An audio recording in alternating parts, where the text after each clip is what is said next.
Buenas tardes. Several minutes or almost an hour after El Tri's U-21 side drew 0-0 against England's U-21 side over there in France. I want to share a couple of observations I made during the game and a little bit of what has been going on in the last 24 hours, I would say, for Mexico's national teams. Something I think very interesting, the consistencies between what I saw in the senior team last night and what I saw in the U-21 side of the national team. Basically, a set of players that will represent Mexico's senior national team in the upcoming future. And they played in a similar style. Possession base was pretty noticeable. The ability from the center backs to play out from the back. I think Mexico played way better, that development of the play than England, for example. England, I would say in the 80 minutes or 84, 85 minutes that both teams play, I want to say that Mexico had a better sense of the development of the play, especially from the center backs, Cesar Montes and Carlos Vargas. It was a 0-0 draw just like last night. And what stood out really was the development of the play, the creation of the play, how Mexico arrived to the box and created dangerous plays that could have led to goals. I think last night Wales goalkeeper Hennessy was outstanding in that regard, and blocking shots from Tecatito Corona was one of them. And then even El Tri in the second half had another good opportunity with Peralta when he got off his marking and made a header that just went off wide a little bit from goal. But I think those opportunities to score were present last night in Los Angeles and Pasadena, to be exact, and what happened in Tulum today over there in the tournament that has created a lot of expectation because of the depth of the team, and we can make the argument that there are certain players that were left out. For example, Joao Malek is not present, and I think today was a game where I think Joao Malek could have been an important asset to have, especially in the forward position. I think that Lalo Aguirre, who played for Tampico last season, and Godínez, who I think played a good first leg against Toronto over there in the CONCACAF Champions League final, didn't really fulfill that number 9 role adequately. And because I think what I saw between both the senior national team and the national team from this morning or just a couple of hours ago is that efficiency that the striker must have to make plays out of nothing, to be able to come back in the midfield and sort of start off the plays by himself and finish them. So I think it's not the prototypical striker that is inside the box and you're gonna feed him. I think with what we have seen with Osorio's era since 2015 is to have a striker capable to move a little bit out of the box and help in the creation. And I think we saw that yesterday with Chicharito, and it wasn't as perfect as one would have wished, but the attempt and the intention was there. And we saw the same thing with the U-21 side there with Lalo Aguirre trying to develop the plays. So here are 4 points that I sort of came up together from observations on what I saw from the game. The first point is pretty obvious. Diego Lainez. What does Diego Lainez represent for Mexican football? He's 17 years old and he's balling against U-21 players that are better physically, I would say, that might have a little bit of more experience than Lainez. Lainez's rise to stardom has been one of the most gratifying pieces of news, I think I would say, in the last years. His ability to take on players stands out. His ability to take on the players and escape from the marking is pretty obvious. I think we saw that multiple times in this game against England. There is more initiative from his part to use his right foot. I think he's in a sense that he has to improve. I would say that is the thing that he has to improve. There's too much use of his left foot, not so much of his right foot. So I think today there was an excellent shot that could have gone into the net and just couldn't go in. But the intention was there. He is a difference maker, I would say, in this team already at 17 years old. There is a lot of expectation in him. What I like about the situation of Diego Lainez is that we already went through a situation like this, with Giovanni Dos Santos and Carlos Vela in 2005. This impression of seeing a player that is so talented, that you assume that they're gonna be the ultimate, they're gonna be the future of the national team, and they're gonna lead the national team to great things. We saw that with Giovanni, we saw that with Vela. The processes perhaps didn't work out the way that one would have hoped for in 2005, and now we're in 2018. Of course, we visibly can tell who is standing out at the moment. Vela, of course, and then someone like Giovanni. But with Lainez, at least we have that history. We've been here before, and I think the coaches and I would say the people around Lainez must understand that this is a process, and that even though he does have a technical ability that is way beyond his years, finding the right process for him to sort of start off his career in Europe will be the next challenge. I think there is a desire from his part to succeed in America, as has been the case for many players. I think Edson Alvarez as well wants to succeed in America, and America has been close. I mean, 2 semifinal exits in the last 2 seasons, perhaps not being the most eye-catching of manners, the way that they have played in the Liga, but they've been there. So we'll see what happens with Lainez. Definitely a lot of scouts will be interested in him. I wouldn't be surprised.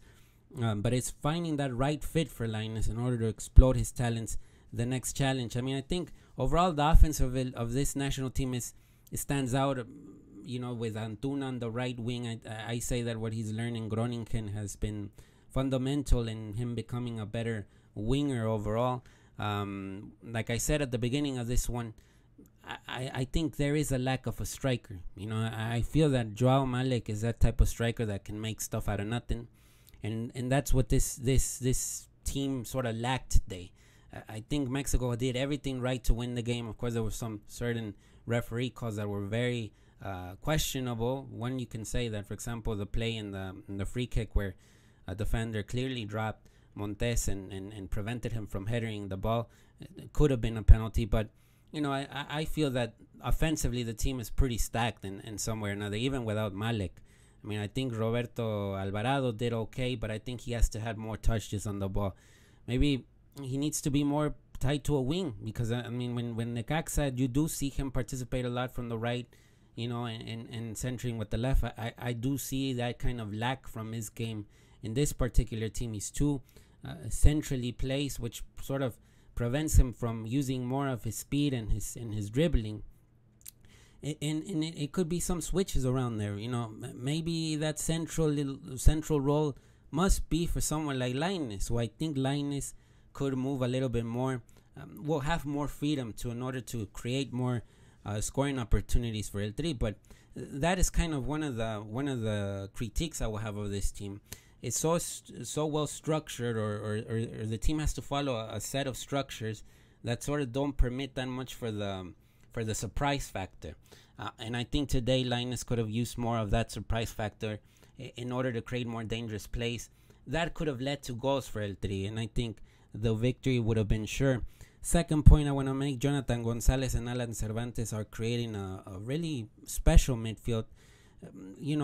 We're talking about a team that is definitely going to play in the 2020 Tokyo Olympics. And when you see this process developing between Jonathan Gonzalez and Alan Cervantes, a good chemistry in that midfield, it's reason to feel excited, to have these two players playing a whole process, Olympic process, that could ultimately lead them to, reach the national team and make this good chemistry that they're showing now extend all the way to the senior national team. I think that's what you want to see. Jonathan Gonzalez really quick on the ball, really quick on the pass, rarely misses a pass, rarely loses the ball. I think that is something to point out with Jonathan Gonzalez.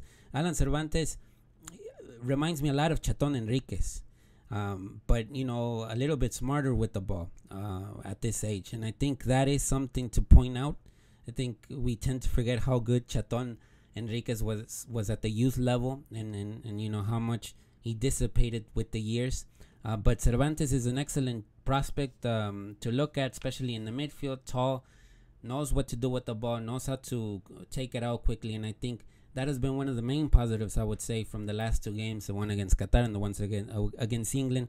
That ability to connect all the dots in the midfield and so easily. And really, to be honest, today England had a special midfield, and they couldn't really get on the ball because of how good Jonathan Gonzalez and Alan Cervantes were.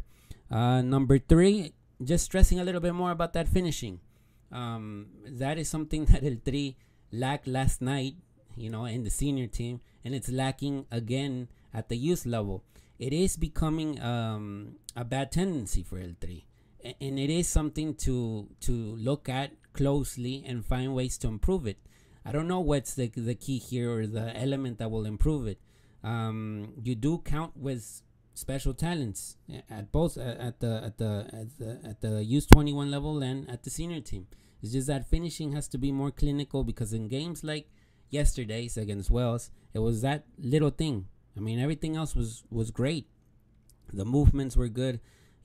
Players like Gutierrez were getting touches in the ball in the box, and I think that was noticeable. Aquino, Gallardo, Herrera. Those players go into the box because the strikers create those spaces. I mean, those spaces don't happen out of nothing. They happen because the movements are correct from the striker. They're knowing the roles, and it's just about the finishing. We saw a lack of finishing last night. We see a lack of finishing today. And it is something to look at closely, and it's sort of that malice that sometimes messes up a little bit Mexico's fluidity or getting those results, is to move over that hump of you dominate England for a lot of minutes today, for example, but you can't finish and you can't get a win that would have been a well-deserved win, because overall all the other zones of the field were well dominated by El Tri throughout the match. And as I said a couple of minutes ago, I think Joao Malik would have been a good call-up for this team, but as Denis Teclos told Tom Marshall from ESPN FC, it was that idea that he was younger than the rest. Well, Lainez is way younger than the rest, and look what Lainez is doing. I think the caliber is there. The great experience over there in Europe was astonishing. Not maybe astonishing is not the word, but it stood out from a lot of stood out throughout the year, and I think he should have been in this type of tournament, because I have no doubts that a player of that sort is needed in El Tri, especially in this team that clearly dominated England but lacked that finishing. Number 4, and that's the last one that I would say. The team has only allowed 1 goal so far, and it was practically an accident there against Qatar towards the end of the match after leading 4-0. Today they didn't allow a goal against England, and I think it says a lot about the defense that is being led by Cesar Montes, Carlos Vargas. Jorge Sanchez got a quick yellow in the first half, and was playing against fire, a lot of speed over there in the wings from England, but kept his cool, and I think did pretty well. Tried always, the intention from the fullbacks always has to be to go to the front and try to create some surprise in the final third. I think we saw that a lot from Jorge Sanchez today. We didn't see it so much from Arteaga, and I think Arteaga also comes with an excellent ability to move up forward with the ball. Was a little bit worried too much about the player that he had to defend, but excellent fullbacks. I think in the last years with Santos, the current Liga MX champion, is that we see Angulo, for example.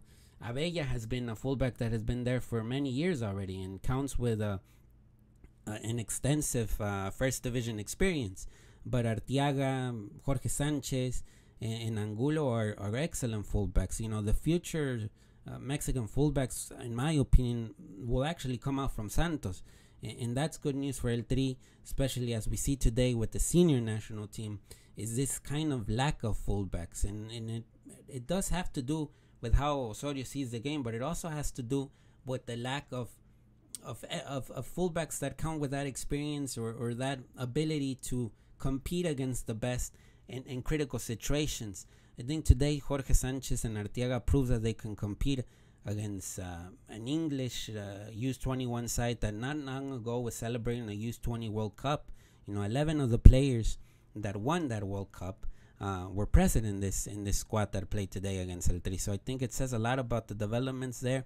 But overall, I liked what I've seen I think El Tri is in a good path with this U-21 side, and I think it has the potential to actually improve a little bit more in the coming years.